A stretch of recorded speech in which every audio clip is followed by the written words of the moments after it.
அனைவருக்குமே வணக்கம். சற்று முன் கிடைத்திருக்கக்கூடிய ஒரு மிக மிக முக்கியமான செய்தி ஒன்று வெளியாகியுள்ளது. சற்று முன் உதயநிதி கதை முடிந்தது, போலீஸ் குவிப்பு, இது மாதிரி பார்த்தீங்கன்னா செய்திகள் வெளியாகிருக்கு. இப்போ பார்த்தீங்கன்னா அனைவருக்குமே தெரியும், முதல்வர் ஸ்டாலின் அவர்கள் திமுகவுடைய ஆலமரமாக இருக்கக்கூடியவர் தான் முதல்வர் ஸ்டாலின். முதல்வர் ஸ்டாலின் அவர்களுக்கு திடீர்னு பார்த்தீங்கன்னா உடல்நலக்குறைவு ஏற்பட்ட காரணத்தின் அடிப்படையில் இப்போ பார்த்தீங்கன்னா ஒரு 3 நாட்களாகவே அப்போலோ மருத்துவமனையில் அனுமதி பெற்று சிகிச்சை பெற்று வராரு. இந்த நிலையில் இப்போ அதிரடியாக தமிழகத்தில் முதல்வர் யார் அப்படின்ற மாதிரி பார்த்தீங்கன்னா ஒரு பெரிய கேள்விக்குறியாகவே மாறி இருக்கு. இருந்தாலுமே துணை முதல்வராக இருக்கக்கூடிய முதல்வர் ஸ்டாலின் அவர்கள் 7 நாட்களுக்கு முதல்வராக உதயநிதி ஸ்டாலின் அவர்கள் அறிவிக்கப்படுவார் அப்படின்ற மாதிரி எதிர்பார்க்கப்பட்டிருந்த நிலையில் இருந்தாலுமே இவர் பார்த்தீங்கன்னா வருகின்ற சட்டமன்ற தேர்தலுக்காகவும் பார்த்தீங்கன்னா உதயநிதி ஸ்டாலின் அவர்கள் முதல்வர் வேட்பாளராக அறிவிக்க போகிறாங்க இல்லையா. திமுக அறிவிக்க போகிறாங்க.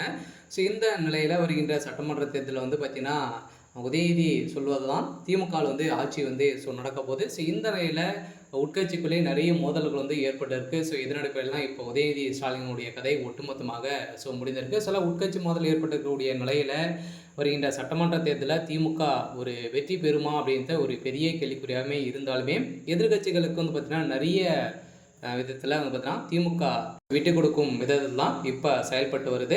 இருந்தாலுமே என்ன நடக்க போகுது அப்படின்னு தொடர்ந்து வீடியோவில் பார்க்கலாம். அதுக்கு முன்னாடி நம்ம சேனலுக்கு இப்போ தான் நீங்கள் முதல் முறையாக வந்திருக்கீங்க அப்படின்னா மறக்காமல் நம்மளுடைய சேனலை சப்ஸ்கிரைப் பண்ணி சப்போர்ட் பண்ணுங்கள்.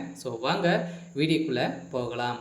பார்த்தீங்கன்னா இந்த துணை முதல்வர் உதயநிதி ஸ்டாலின் அவர்கள் இப்போ முதல்வராக இருக்கார் இல்லையா. இருந்தாலுமே இப்போ பார்த்தீங்கன்னா சட்டமன்ற தேர்தலுக்காக அயராமல் பார்த்தீங்கன்னா உதயநிதி ஸ்டாலின் அவர்கள் உழைச்சிட்டு இருந்தாலுமே இவர் சொல்வது தான் பார்த்தீங்கன்னா 2026 கேட்க வேண்டும் அப்படின்ற மாதிரி பார்த்தீங்கன்னா இவர் சொல்வார்கள் தான் அனைவருமே அமைச்சராக நியமிக்கப்படுவார்கள் அப்படின்ற மாதிரி சொல்லி இப்போ திமுகவுக்குள்ளே நிறைய உட்கட்சி மோதல்கள் ஏற்பட்டிருக்கு. இந்த நிலையில் உதயநிதி ஸ்டாலின் அவர்கள் பார்த்தீங்கன்னா செய்யக்கூடிய எந்த ஒரு விஷயமே முதல்வர் ஸ்டாலின் அவர்களுக்கு பிடிக்காம இருக்குது. இருந்தாலுமே உதயநிதி ஸ்டாலின் அவர்கள் பார்த்தீங்கன்னா ஒரு மிகப்பெரிய ஊழல்வாதியாக பேசப்பட்டு இருந்தாலுமே இப்போ முதல்வர் ஸ்டாலின் அவர்களுக்கு வயதும் ஆயிடுச்சு. இந்த நிலையில் தான் இப்போ வருகின்ற சட்டமன்ற தேர்தலில் வேட்பாளராக உதயநிதியை நியமிக்க போகிறாங்க. இதனோட பேர் தான் திமுகவுக்குள்ளே உட்கட்சிகள் மோதல் ஏற்பட்டிருக்கு. அதனால் உதயநிதி ஸ்டாலின் அவர்களுக்கு நிறைய எதிர்ப்புகள் இருக்குது. சில பார்த்தீங்கன்னா திமுகவில்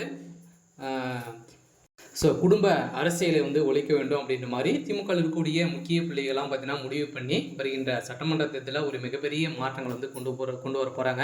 இந்த நிலையில் தான் முதல்வர் ஸ்டாலின் அவருடைய கதையை முடிந்திருக்கு இல்லையா. அவருக்கும் உடல்நிலைக்குறைவு, அவரும் மன கஷ்டம் இப்போ மருத்துவமனையில் இருக்கார். இதை தொடர்ந்து இப்போ அதிரடியாக பார்த்தீங்கன்னா உதயநிதி ஸ்டாலின் அவர்களுக்கு ஒரு முக்கிய அறிவிப்பும் உட்கட்சி மோதல்களும் ஏற்பட்டிருக்கு. இன்றைக்கான அப்டேட் பார்த்தீங்கன்னா இதுதான். மறக்காமல் நம்மளுடைய சேனலை சப்ஸ்கிரைப் பண்ணி சப்போர்ட் பண்ணுங்கள். தேங்க்யூ.